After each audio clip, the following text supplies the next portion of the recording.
ఆరోగ్యం బాలేదని చెల్లిని డాక్టర్ దగ్గరికి తీసుకొస్తాడు. ఆమె డాక్టర్ మీద పడితే అతను పట్టుకుంటాడు. డాక్టర్కి నవ్వుతూ సిగ్నల్ ఇస్తుంది. ఈమె నా చెల్లి డాక్టర్. సడెన్గా కళ్ళు తిరిగి పడిపోయింది. నాకేం అర్థం కావటం, ఒకసారి చెక్ చెయ్యండి అంటాడు. మీరేం కంగారు పడకండి. కొంచెం నీరసం వల్ల అలా అయ్యారు. నేను ఇంజెక్షన్ చేస్తాను, అంతా సెట్ అయిపోతుంది అని ఆమెను లోపలికి తీసుకెళ్తుంటే అన్న కూడా వెళ్లబోతాడు.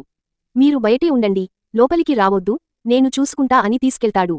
లోపల ఏం జరిగిందో చూసేముందు పురాతన గుళ్లపైన బొమ్మలు ఎందుకు చెక్కేవారో తెలిస్తే వీడియోకి లైక్ చేసి ఆన్సర్ని కామెంట్ చెయ్యండి.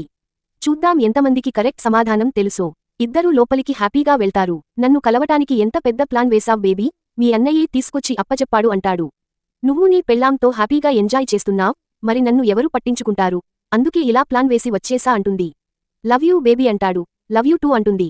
మీ చెల్లికి ఏం కాదు, మీరేం టెన్షన్ పడకండి భయ్యా, మా సార్ చాలా జాగ్రత్తగా చూసుకుంటారు పేషెంట్స్ని అని కాంపౌండర్ చెప్తాడు. థాంక్స్ భయ్యా అని అన్నయ్య అంటాడు. చాలా అందంగా తయారయ్యావ్ అని కొడితే ఆమె అరుస్తుంది. మిగతా స్టోరీ కోసం నెక్స్ట్ పార్ట్ వరకు వెయిట్ చేయండి.